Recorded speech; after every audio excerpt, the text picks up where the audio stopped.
Hi everyone, welcome back to my channel. As we all know that the forms are out for the UPSC Cms 2022 exam, which is going to be on 17 July. So what preparations are needed from your side, like what to do, what not to read, what from where to read, and many of the new batch are also joining for this exam, so they don't know what's the pattern, what's the syllabus. Now as we all know that the exam is near, so I tried to compile all of the queries at a single place. So in this video I would be talking about like what is UPSC Cms, its syllabus, pattern of paper and what to read.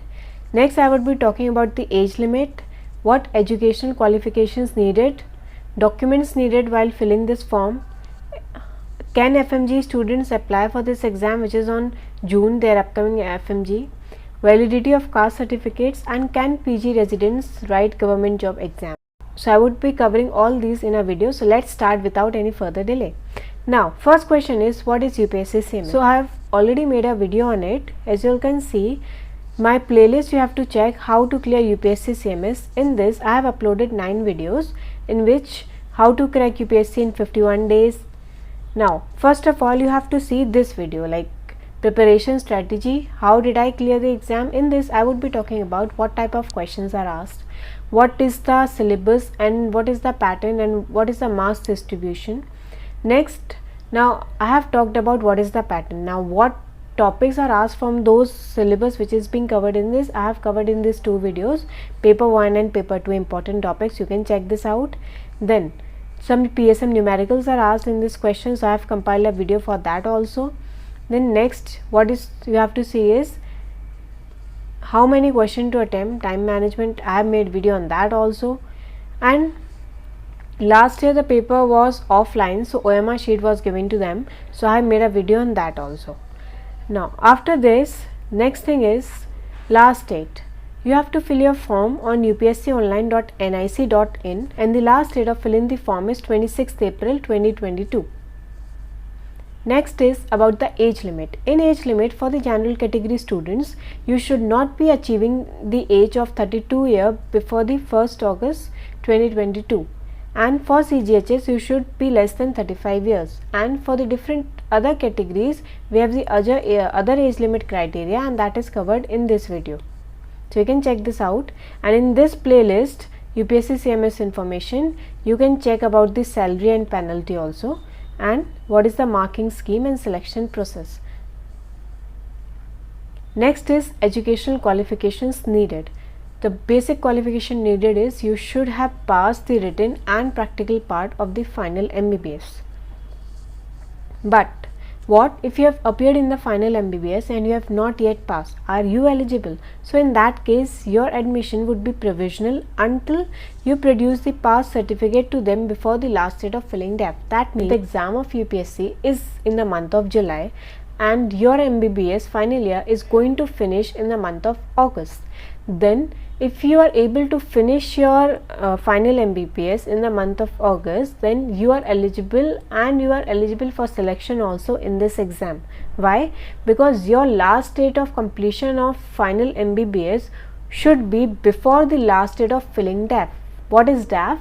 Actually when you clear the written exam, then the selected candidates list are out and they have to fill the DEF before the interview date. So approx after this theory written exam you get a time of 1 to 2 months for the filling of DEF. So if you are able to complete your final MBBS within around August or September, then you are definitely eligible for this exam. Now, and if you are unable to finish a final MBBS, then you are definitely eligible for the written exam, and you would not be getting selected if you are unable to show your final MBBS certificate, pass certificate to them in the interview. So you can take it as a GT if you are unable to finish MBBS during that time. Next is you have passed the final year but you have not completed your internship. In that case you are eligible for admission, but you would not be getting your joining letter. To get that joining letter you have to show them the internship completion certificate, but you would be eligible for the written and interview both, and you would be in the selected merit list, but you would not be getting joining letter until and unless you show them your pass certificate of until and unless you show them the internship completion certificate. Next is what documents are needed while filling the form. You just need three things. You have to upload your signature, you have to upload your photo, and you have to upload the one photo ID.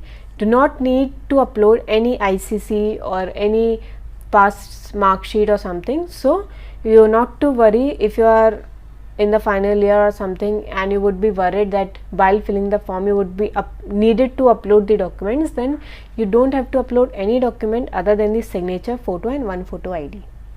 Next is, can FMG student apply for this exam? Yes, you can apply for the written exam, but again the condition is same for you also, that for appearing in interview you need to pass the FMG exam before the last date of filling DEF.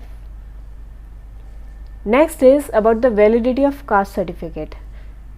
That becomes a very crucial, because suppose your selection happens on the basis of your caste certificate. In the OBC category you get selected, but you are unable to produce the unable to show them the OBC caste certificate, then your just selection gets cancelled and you are shifted to the general category list. So in that case, if you are applying for the any category or caste reservation, then you must be having the correct format caste certificate with you. You should be having your central format category certificate, caste certificate, not the state format. State format is not valid here. And for the EWS, your caste certificate should be, your income certificate should be of the financial year 2021 to 2022, and for the OBC you can have the 3-year income certificate. Either it should be made in the 2019 to 20 or 20 to 21 or 21 to 22. All 3 years income certificate, caste certificate is valid. But for EWS, your financial year should be 2021 to 2022. Next is, can PG resident can write this exam? Yes, you can write this exam. No matter you are in the first year, second year or the third year, you are eligible to write this exam and you would be getting selected. But again, you would not be getting the joining letter until unless you finish your PG. If any doubts, you can post me on my Telegram group. You can join. It's UPSC Cms 2021 by Dr. Deeksha Agarwal, or you can text me on my Instagram ID. So all the best, and if any doubts, you can post in the comment section. I would be there to help you out. Thank you.